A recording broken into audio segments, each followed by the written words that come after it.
Hello and welcome to another edition of Son of Kaiju Review. I'm Protomet. I'm Tank. And today we will be taking a look at Attack of the 50-Foot Woman. Big Women! 1993 edition. You know, I actually told my mom that the movie we watched yesterday, and she was kind of incredulous. Why? She apparently had never seen the movie, and with a title like that, she was concerned. She thought it was something different. My dad knew what the original movie was. I don't think he'd seen the remake, but That's funny. Oh, me and Brian just watched the Attack of the 50-Foot Woman remake. I think at one point she asked me, "Is she really 50 feet?"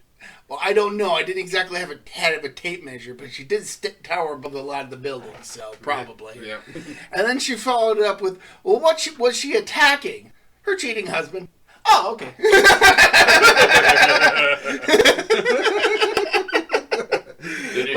Did you get her to laugh? I think that changed her whole opinion of the movie. Yeah. Just from, it's like, oh, I'm worried that this is a lewd movie. It's like, wait, it's about a woman getting revenge on her cheating husband? Yeah, okay. I'm into that. I can approve of that. Now, this movie is a remake, but it does change quite a bit to make it justified as a remake. It also kind of humorously uses footage from the original movie as a movie that people are in a drive-thru watching late in the movie. Oh. So the film starts with a bus driving up to the Nancy Cobb Archer Museum. And then the Oh, they're probably tourists. The lady talking, tell them. Oh, the tour guide. The tour guide, that's the word. She's like, okay, don't be taking any pictures because it'll be just a waste of film. And everybody don't like that flashing stuff. And then we get a move. Well, she leads them all into a small theater to watch a short film, which is basically one of the doctors of this movie telling the audience about what happened in the movie. So all the things you see here were real.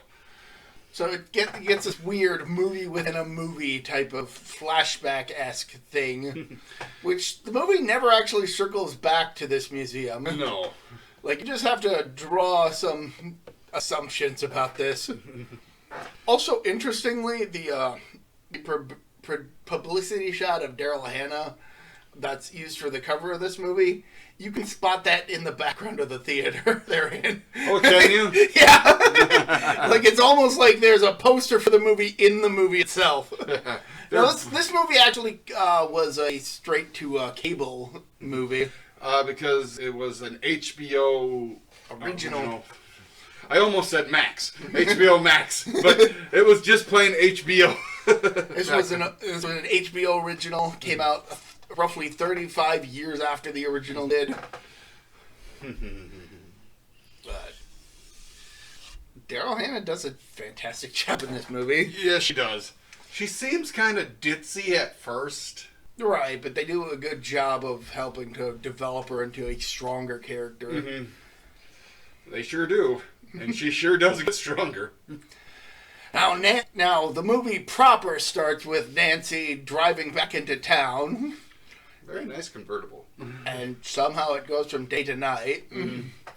She stops at a store, or talks to a store owner that apparently his store will be demolished because they're about to build a giant mall. Well, he's closing down his shop to move into this mall that's going to be built. Oh, okay. That's being built by Nancy's father, who's played by the same guy who plays Seth Hazlitt in Murder, She Wrote. And a drastically different character. So I immediately recognize him because, like, when I see him, that's my immediate character. Seth Hazlitt. I just, like, when he made his first appearance, I'm like, wow, this guy's, he didn't even say anything yet to Nancy, and you could just see from his body language, this guy's going to be an asshole. Yeah.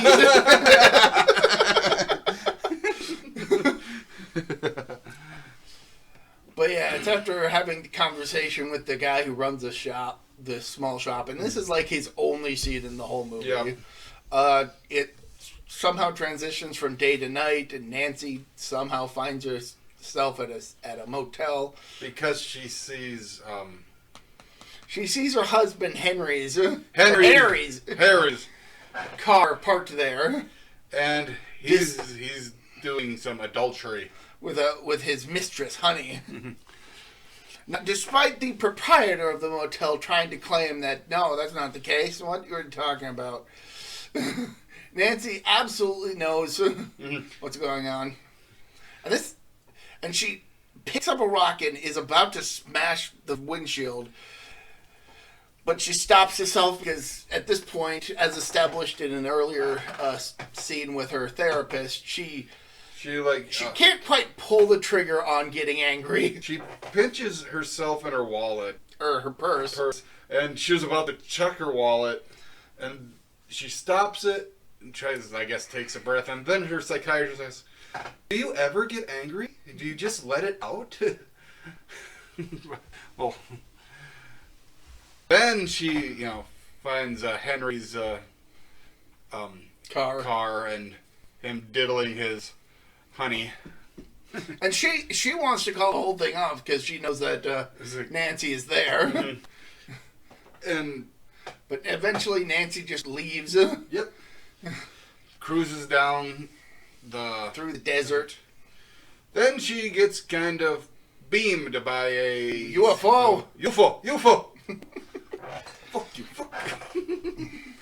Oh. And so after they just kind of shoot some sort of ray at her pendant, because it's a diamond, which she got from her mother, who has passed away after being in an insane asylum. Yes.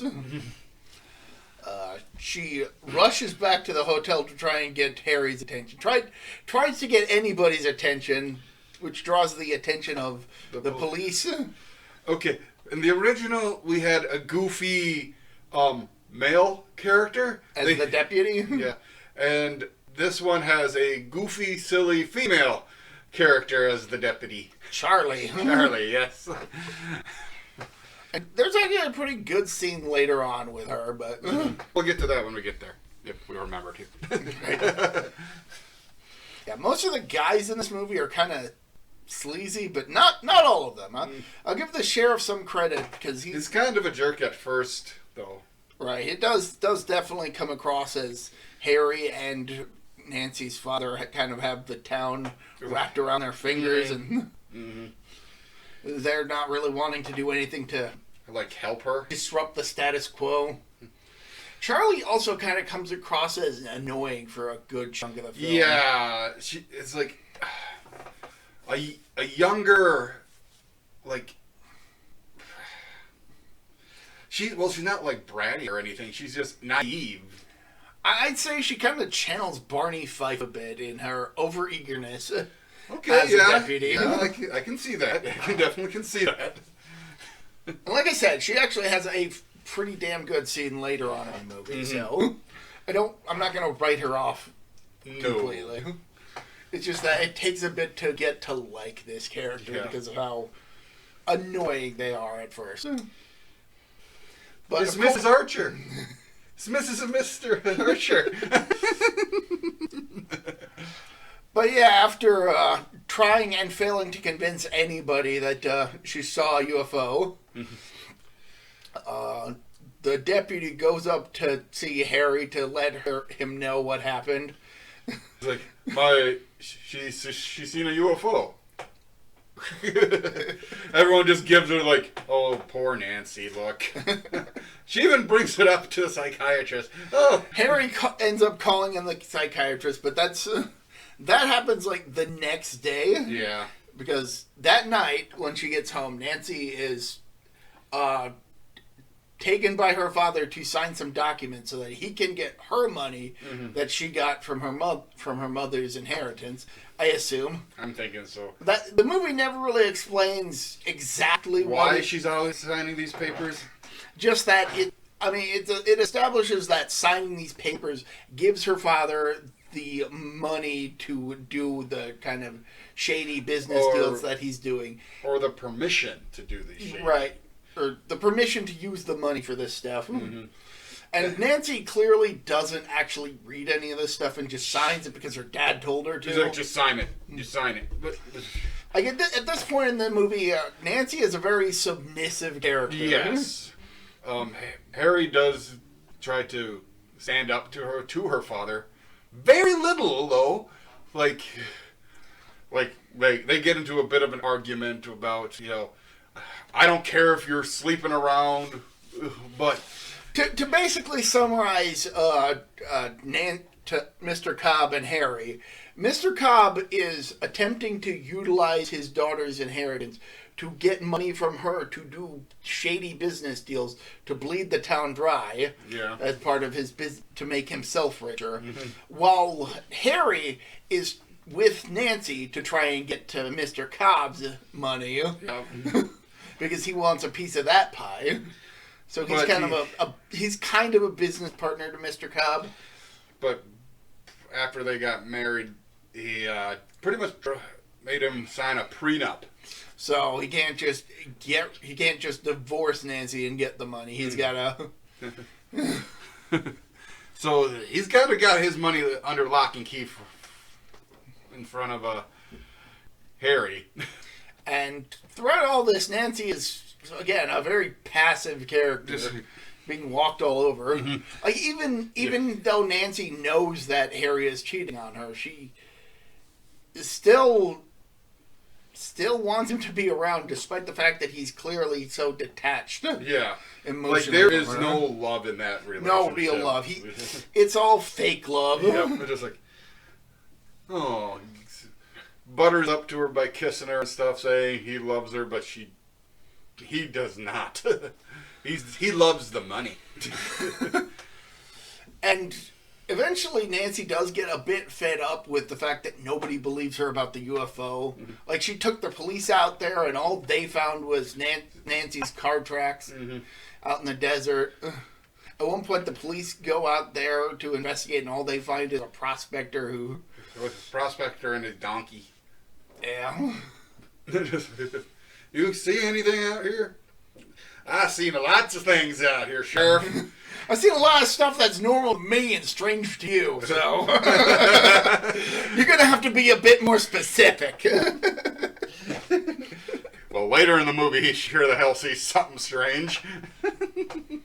And he does factor into that one scene with Charlie that I alluded to earlier, which I'll get to, but anyway, Nancy eventually takes Harry out into the desert and they drive around for hours finding nothing. And they do finally find the UFO.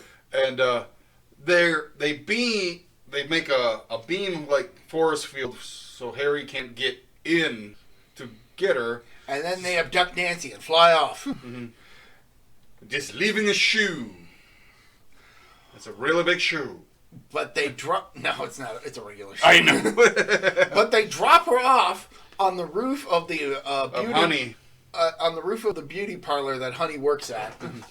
So this is after a couple scenes that Honey has with other characters. Like, I know at one point she has a scene with Mr. Cobb who is trying to convince her to convince Harry to do something. Yeah, something kind of shady, and she's like, I don't want to be like the lead chair. I want to not. She doesn't even want to be in the beauty parlor anymore. She wants higher up. She's got aspirations. Like when Cobb visited her at her home, she's reading a book on like finances and stuff, and Cobb immediately just punches down at her about it. It's like, oh, you'll never be smart enough to understand any of that. It's like, pretty much telling her, you know your place, you stay there. I'm just like, oh I hate this character. Honey is okay with me, but just... I mean, she does have her moments. I mean, but... She's a conflicted character, but... Like, when... Like, the first scene where Nancy sees the car, she hears Nancy, and she's like, God, no. She wanted to pack up and just leave the situation because she doesn't want to get into a conflict. And when she hears something on the roof of the beauty parlor, she goes up with an axe and ends up finding Nancy up there, who is out of her gourd, quite frankly. You think... okay. In the original Attack of the 50-Foot Woman, people kept asking her, okay, just go get yourself a coffee. And she's like, so Honey asked her, we're going to gift you some coffee. Why does everybody want me to keep giving me coffee? No, it's a mild running joke that people think that she's drunk early on in the movie and are trying to get her to drink some coffee to sober up. But she's completely lucid, so she just ends up getting frustrated. Mm-hmm. So, by the way, coffee will not sober you up. So you will sober up in time. You can try to drink more. Drinking water and like electrolytes might do it a little bit better. Also, I think, isn't she an alcoholic in the original movie? Yes. So, yeah. They just think she's drunk.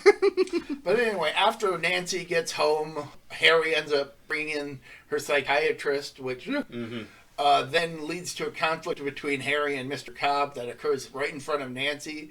And they keep referring to Nancy as if she weren't there, despite the fact she's clearly there. She's like 5 feet away. And they're just arguing with each other over her. And it finally gets to a point where she snaps. She snaps and starts yelling at them, and that's when she starts to grow. Yep, she just... Gentlemen, all of a sudden you see her hand get a little bit bigger and her ring snaps off. Oh, great effect. Yes, just... And then all of a sudden she starts growing. Her head goes through a couple floors. She's in the attic. She goes through the ceiling of the room for sure. I don't know if she goes through several floors. She definitely goes through the ceiling. You know? Oh God! And the next we see her, she's in a horse. The stable. Yep. And they bring in an actual doctor, which is actually the doctor from the beginning of the movie, who basically essentially acting as the narrator of the movie at the museum. Because Harry's trying to find some way to get rid of Nancy now that her condition has changed. It's kind of like they bring up, like, she's getting bigger. We don't know how much bigger she can get, but her organs might not be able to keep up with the growth. It's kind of like the Amazing Colossal Man. Right. It's very similar.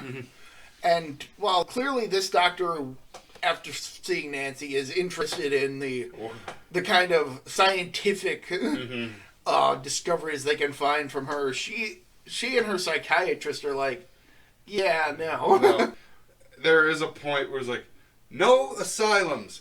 And she kind of just hits the ground. And she is firm. Just like, they get the picture. Okay, maybe home health will be okay for you. After the doctor shit his pants. Well, there's also a scene later on where he is planning on giving her a sedative in a massive syringe, and she's like, yeah, no, I'm not gonna... I don't like needles. Then she kind of just grabs the needle and kind of just pokes towards him, like in a slightly threatening manner. And it looks like she's going to just chuck it at them, but then she chucks it at the roof of the stable. Yep. Then, I believe, Harry and Honey, he tells her that he has to be with his wife in her time of need. And then he kind of explains if she could have a heart attack and timber. Yeah, because at one point Nancy is bathing in the pool, and she does have some chest pains, which then Harry had been informed by the medical doctor that she might have a condition as a result of the massive growth. And that gives Harry the idea to maybe induce a heart attack in Nancy and kill her off that way. So his hands are clean. Yep. And he can inherit everything. So prior to her being done with her bath, Nancy pretty much tells Harry, "Don't have any plans tomorrow night. We're pretty much having a date night here." Yeah. And she does make good on that. She provides him a nice dinner on top of a van. Yep. And then she starts talking about sex stuff. And he's like, "What am I gonna have to wear Wetsuit? And she is so offended. I recall there was a comment on our video talking about the first Attack of the 15-Foot Woman, about how that movie basically awakened fetishes in a bunch of people, and this movie probably didn't help. Nope. I've been on the internet long enough to know that is something people are into. Yes, they Not me personally, but... Hey, we don't kink shame here. No. You do you, boo-boo. That's it. I mean, so long as nobody's getting hurt. Exactly. I mean, it's not like anybody can actually do anything, though, Yeah, in this particular... No. But this movie definitely probably fanned the flames of that a bit, just with this one scene. Mm-hmm. And this makes him... But all this sex talk does make Harry snap, and he ends up calling her crazy. Yeah. And aggravating her to the point where her heart condition does take its effect, and she collapses, seemingly dead from a heart attack. After she flips the freaking van.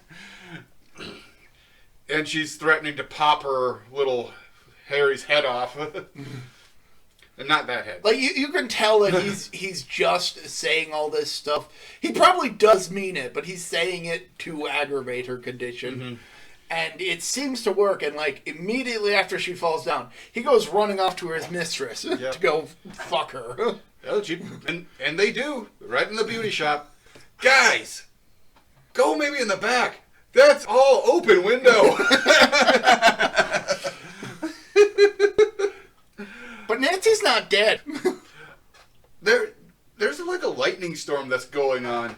She doesn't get the Frankenstein treatment. No. But you think that could have happened because with the lightning happening. I do like how it's kind of a montage of Harry cheating on her laying there, her dad in a business meeting, showing off the plans for the new mall that she's paying for. Pretty much.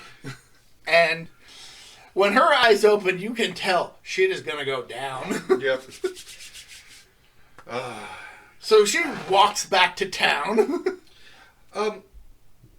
Around this time, the deputy and the sheriff are having a conversation in the sheriff's office. About love. Yeah. You ever been in love? And ultimately, the conversation kind of veers towards Nancy and her relationship with Harry and her father, and how it's absolutely a toxic relationship for Nancy. But the sheriff kind of likens it to what the prospector out in the desert is doing. He has not found anything out there in the 30 years he's lived out in the desert. But if he just randomly stops right now, it'll basically be admitting that he failed. All his effort to do this stuff has been for nothing, and that's why Nancy won't just leave Harry or her father, because all the love that she is putting into her relationships with them, she's desperately hoping that she'll get some love in return. And if she doesn't. She finally accepts. And at this point in the movie, after Harry's attempt to kill her, she realizes that there is no salvaging the relationship, and he has just gone off to go fuck a hairdresser. Yeah. So the prospect is out in the desert, just drunk off his gourd, trying to hold on to his donkey, which ends up running off anyway. Because He's like, he starts yelling, come back here, come back here. Then he just freaks out because he sees a 50-foot woman. Now, we actually don't see what he sees. It's not until we see a couple who are making out in the middle of the desert. Yeah. They hear the footfalls of the giant woman. Mm-hmm. So they rush back in town. They inform the sheriff. And there's panic in the streets. Nancy has arrived in town. She checks at the drive-in theater, which is where we get the Attack of the 50-foot woman playing on the big screen. which was a nice nod. Oh, I'm like, awesome! I like the entire time she's looking for Harry. She's like, Harry, get out of here, Harry. There is a scene prior to her going on her little rampage. Is her father is trying to have her sign more paperwork as she's the 50-foot woman. I can't read this. It's like, how are you going to get my signature? Well, we'll just have you use a brush, and then we're going to shrink it down. Well, if you can shrink down my signature to use it for your needs, then you can blow up these documents so that I can read the fine print. Yeah. Asshole. Yeah, pretty much. And she's like, oh, I like how she actually, hypothetically, grows a fucking set of balls. And just finally stands up for herself. Now, eventually, Nancy does make her way to the hairdressers and find Harry in Honey's arms. And she picks up Honey and pretty much tells her, you can do much better. Pretty much. Like, you go into the scene, Honey grabs a shotgun, and Nancy just flicks it out of her hand. She picks Honey up like she's going to do something. It's like, you can do better than him. Try harder. Yeah, pretty much. Sets her back down to focus his attention all on Harry. Harry hops into his car, but he has trouble. It's not even his car. It's somebody else's car. Yeah. He's just desperate to find a car that works. She ends up picking up a toy car. and plucks him out of it, setting the car on top of a building. At some point, the National Guard gets called in, so we get jets, helicopters, and stuff. I can't pull the trigger. Look, when it's pointed at a woman. I'll just think of it like a target. That's what I always do. That's horrifying. That's a horrifying statement. Exactly. Because he's probably fired up against other helicopters and stuff, and he didn't care that there were people inside. I took the implication being that he hurts women. Oh shit! I did not think of that. That's not the implicit. No. I'm just inferring because that's the worst case scenario. Yeah, exactly. It's like. So she ends up. Nancy starts running into the desert carrying Harry, and she gets boxed in by the helicopters and a high tension power cable. Honestly, these guys can't shoot worth shit. What's kind of funny is what ends up causing the whole fracas at the end of the movie is that Mr. Cobb attempts to use the megaphone to basically order Nancy to stand down and behave, and Nancy's like, fuck you. I'm an adult. You can't talk to me like I'm a child. And then he basically tries to use the megaphone to order the helicopters to shoot at her, and the sheriff who's fighting with him for the megaphone, it's like, those helicopters are not going to start shooting unless I tell them to fire. Yeah. Well, they misinterpret him speaking that as the signal to start shooting. Yep, they miss a lot, and one actually hits Nancy, and she falls into the power lines. Seemingly electrocuted as if it were the original movie. Mm-hmm. And then the UFO comes in and abducts her and Harry. Yep. And, there is a funny scene where the psychiatrist... actually, it's the psychiatrist, a nurse, and the sheriff and deputy. I wonder if he's got a hold of... what do you think Nancy's going to do to Harry? Probably pop his head. And the nurse is like, good. They just all look at her. What? But in the aftermath, Cobb gets into his vehicle, and Honey gets into the vehicle as well, and basically coerces him into working with her.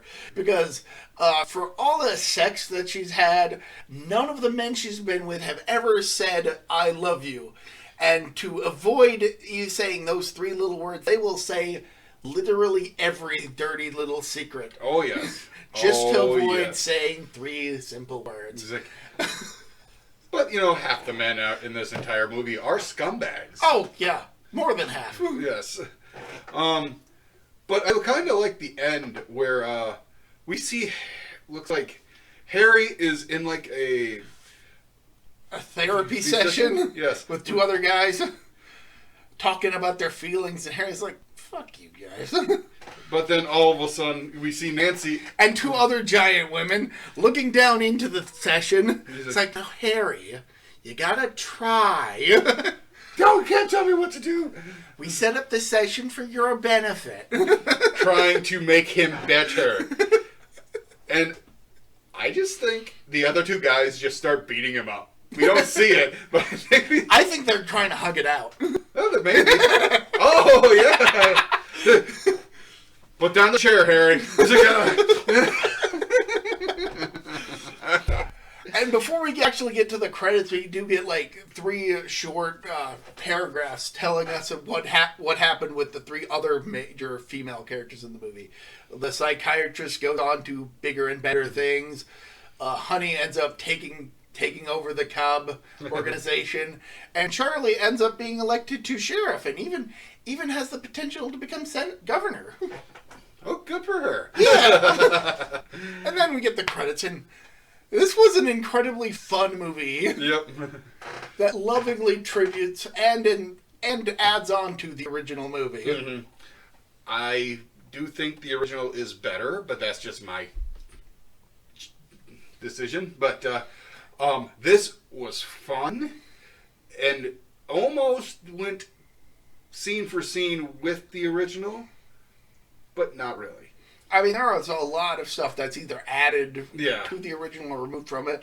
Like the giant alien from the original is never seen until the very end. And when the giant alien is seen, it's a complete different gender. Yep. And none of the other characters in the movie even see them. But then we get the whole plot about Nancy's father, which is completely absent from the original movie.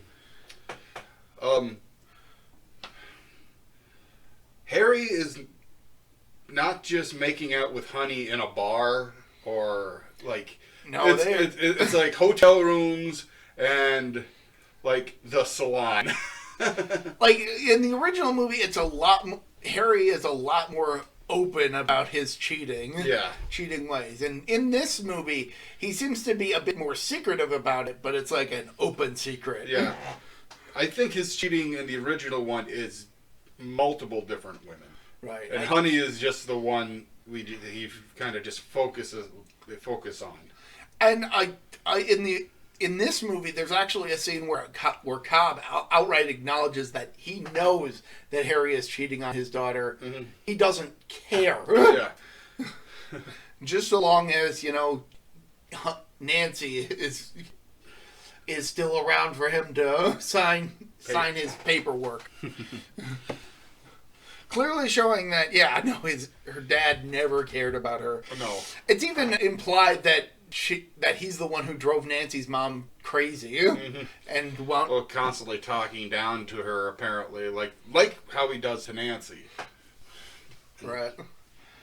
Yeah, most of the men in this movie are scumbags. The sheriff at first kind of seems like he comes across as a scumbag, but then you get the whole scene with Charlie where they're using the comparison with the prospector, and that is an incredibly insightful scene that really elevates him from an asshole to somebody who knows that something bad is going on but can't really do anything to help the situation from a legal perspective.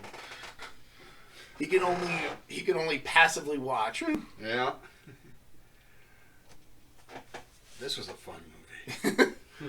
The effects work wasn't nearly as dated as it was in the original. Well, I mean, They had better stuff. Right. I just like if I had one complaint about the original, it's that a lot of times you can see through the character. Yeah. The characters who are giants. But yeah, 35 years of More updated special effects. Yeah. I loved the fact that in the shots where Nancy is walking through the streets of the town, the road has cracks in it. Yeah. Every so often. Like it's not a very well maintained road, but it's still usable. Mm-hmm. Like it's the kind of road that I could see here in town that I'd probably be biking along multiple times and not think about it. But it's a very, very nice attention to detail. Oh, yeah. She's an attractive young lady. Yep. Daryl Hannah was a fantastic choice for this movie. Of course. Daniel Baldwin as Harry. Like he can play an asshole. Like he looks enough like his brother Alec, but with like lumps in this movie. And I feel that works because Alec Perez, good looking as he was, especially back then, you can definitely tell that he was kind of channeling his a swarthier version of his own brother. Yeah. The kind of character who thinks he's hot shit. Oh yeah. He does a fantastic job in this movie.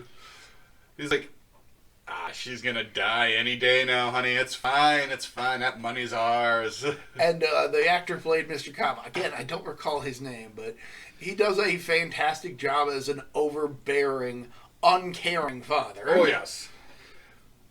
And then when Nancy finally, like when she realizes she's stronger than everybody right now, that she don't take any more shit. Yeah, it's like the growth. It wasn't just the physical growth, but also the emotional growth that she needed to finally stand up to the males in her life and demand that they give her some fucking respect. Yeah, great. We start to see that happen when she starts to grow. That scene. When she finally just snaps and tells them both off, and she grows. Like you can tell that's going to be the trigger, even leading up to it. Mm-hmm. Even leading up to it. Okay. I almost knocked over Omelet. No, Exodia. Getting too excited, I'm bumping things. I mean, it's fair. It's an exciting movie. Oh yeah. Oh, just. And it stands up incredibly well for a made-for-TV movie. Exactly. Some of those just don't work sometimes. But this one absolutely works. Exactly. It may be a bit of a lower budget movie, but it does a fantastic job with the budget that it has. Exactly. And it just works. It's fun. Absolutely check this movie out. Check out the original. Mm-hmm. And Nancy Archer's just a fun character. That's why she's in the Hall of Fame. Yeah. Yep. All right, folks. So till next time, I'm Tank. I'm Protomet. See ya. Bye. We did it again. I'm not trying to. It just happens.